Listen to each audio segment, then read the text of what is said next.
কংগ্রেস থেকে ইস্তফা দিলেন প্রাক্তন মন্ত্রী অজন্তা নেওগ। নতুন বছর উদযাপনের অনুষ্ঠানে ইচ্ছামতো লোক জমায়েত হতে পারবেন না, নির্ধারিত সংখ্যা বেঁধে দিয়েছে আসাম পুলিশ। কৃষকদের অ্যাকাউন্টে পাঠানো হলো 18,000 কোটি টাকা। না ফেরার দেশে চলে গেলেন ধনঞ্জয়।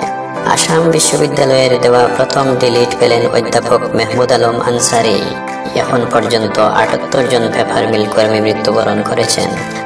বড়দিনের অনুষ্ঠানে করিমগঞ্জ প্রেসবিটারিয়ান চার্চে সর্বধর্ম সমন্বয় সভার শুভেচ্ছা বিনিময়। নির্বিঘ্নে সম্পন্ন হলো আসাম বিশ্ববিদ্যালয়ের সমাবর্তন অনুষ্ঠান। শুনছিলেন সংবাদ শিরোনাম, এবারে শুনবেন বিস্তারিত। কংগ্রেস থেকে ইস্তফা দিলেন প্রাক্তন মন্ত্রী অজন্তা নেওগ। তরুণ গগৈ মন্ত্রিসভার সড়ক ও নগর উন্নয়ন বিভাগের প্রাক্তন মন্ত্রী অজন্তা নেওগ ভারতীয় জাতীয় কংগ্রেস থেকে ইস্তফা দিয়েছেন। তিনি শীঘ্রই বিজেপিতে যোগ দিচ্ছেন এমন খবর চাউর হওয়ার পর আসাম প্রদেশ কংগ্রেস কমিটি তার বিরুদ্ধে শোকজ নোটিশ জারি করেছিল। ইতিমধ্যে তাকে গোলাঘাট জেলা কংগ্রেস কমিটির সভাপতি পদ থেকেও সরিয়ে দিয়েছিল কংগ্রেস। গতকাল তিনি কংগ্রেসের প্রাথমিক সদস্য পদ থেকেও ইস্তফা দিয়েছেন। অনুমান করা হচ্ছে কয়েকদিনের মধ্যেই তিনি বিজেপিতে যোগ দেবেন। পরবর্তী খবরে যাওয়ার আগে সুপ্রিয় দর্শক শ্রোতা, আপনাদের সকলের প্রতি বিশ্বপ্রভুর অফুরন্ত দয়ারাশি কামনা করছি। যারা আমাদের গ্লোবাল বাংলা চ্যানেলটি সাবস্ক্রাইব করে নিয়মিত দেখছেন এবং লাইক শেয়ার করে উৎসাহিত করছেন, তাদেরকে জানাচ্ছি আন্তরিক ধন্যবাদ। যারা এখনো সাবস্ক্রাইব করেননি, প্রতিদিন নতুন নতুন খবর পাওয়ার জন্য চ্যানেলটি সাবস্ক্রাইব করে নিতে পারেন। আর ফেসবুক পেজে হলে পেজটি অবশ্যই ফলো করে নেবেন এবং লাইক ও শেয়ার করে উৎসাহিত করবেন। এবারে আসা যাক পরবর্তী খবর। নতুন বছর উদযাপনের অনুষ্ঠানে ইচ্ছামতো লোক জমায়েত হতে পারবেন না, নির্ধারিত সংখ্যা বেঁধে দিয়েছে আসাম পুলিশ। নতুন বছর 2021 উদযাপনের অনুষ্ঠানে কিংবা অন্যান্য কোনো অনুষ্ঠানে 50 জনের বেশি জনগণ একত্রিত হতে পারবেন না বলে জানিয়ে দিয়েছে আসাম পুলিশ। করোনা সংক্রমণ রোধে আসাম পুলিশ যে কোনো সভা সমিতি বা নববর্ষ উদযাপনের অনুষ্ঠানে এখন থেকে আগামী 10 জানুয়ারি পর্যন্ত সর্বাধিক 50 জন মানুষ একত্রিত হওয়ার অনুমতি দিয়েছে। কৃষকদের অ্যাকাউন্টে পাঠানো হলো 18,000 কোটি টাকা।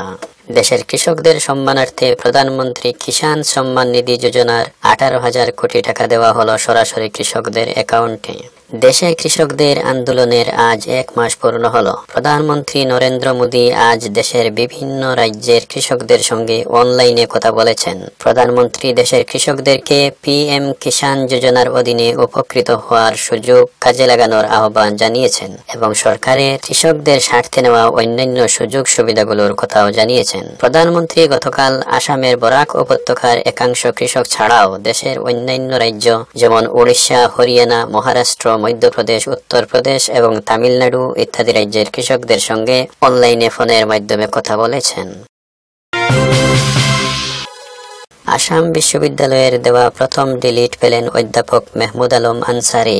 নির্বিঘ্নে সম্পন্ন হলো আসাম বিশ্ববিদ্যালয়ের সমাবর্তন অনুষ্ঠান। বড়দিনের উৎসবের দিনে আসাম বিশ্ববিদ্যালয়ের সমাবর্তন অনুষ্ঠানের তারিখ ঠিক করায় অনেক সমালোচনা হলেও শেষ পর্যন্ত বেশ সুন্দরভাবে অনুষ্ঠিত হয়েছে আসাম বিশ্ববিদ্যালয়ের সমাবর্তন অনুষ্ঠান।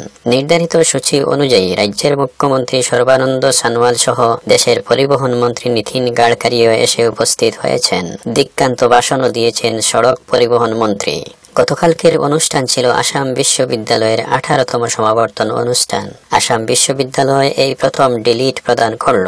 বিশ্ববিদ্যালয়ের ইকোনমিক্সের অধ্যাপক মাহমুদ আলম আনসারি আসাম বিশ্ববিদ্যালয়ের এই প্রথম ডিলিট পেয়ে ইতিহাস রচনা করেছেন। মন্ত্রী নীতিন গাডকারি এদিন তার হাতে ডিলিট সম্মান তুলে দেন।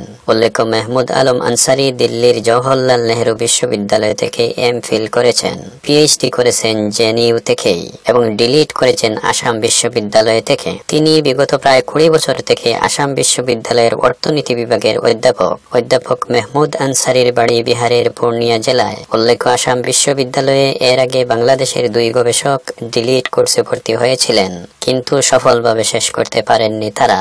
আসাম বিশ্ববিদ্যালয়ে ডিলিট সম্পন্ন করার কৃতিত্ব অর্জন করলেন ডাক্তার মেহমুদ আনসারি, রচনা করলেন ইতিহাস। না ফেরার দেশে চলে গেলেন ধনঞ্জয়। 48 মাস ধরে বেতন নেই। এখন পর্যন্ত 78 জন পেপার মিল কর্মী মৃত্যুবরণ করেছেন।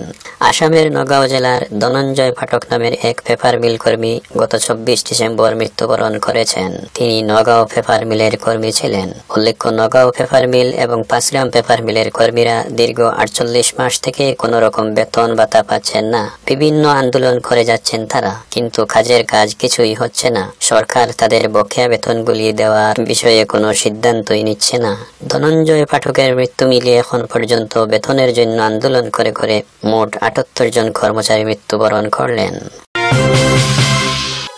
বড়দিনের অনুষ্ঠানে করিমগঞ্জ প্রেসবিটারিয়ান চার্চে সর্বধর্ম সমন্বয় সভার শুভেচ্ছা বিনিময়। গতকাল 25 ডিসেম্বর সকাল 11টায় করিমগঞ্জ প্রেসবিটারিয়ান চার্চে সর্বধর্ম সমন্বয় সভার উদ্যোগে এক শুভেচ্ছা বিনিময় সভা অনুষ্ঠিত হয়। সভায় সর্বধর্ম সমন্বয় সভার সাধারণ সম্পাদক এইচ.এম. আমির হোসেনের নেতৃত্বে এক প্রতিনিধি দল করিমগঞ্জ প্রেসবিটারিয়ান চার্চে জমায়েত খ্রিস্টান ধর্মাবলম্বীদের সাথে এক বিশেষ শুভেচ্ছা বিনিময় অনুষ্ঠান করেন।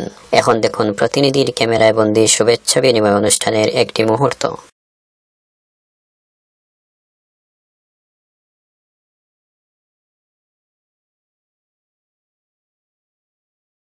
সুপ্রিয় দর্শক শ্রোতা, এখনকার আয়োজন ছিল এতটুকুই। পরবর্তী সম্প্রচারে আবার দেখা হবে।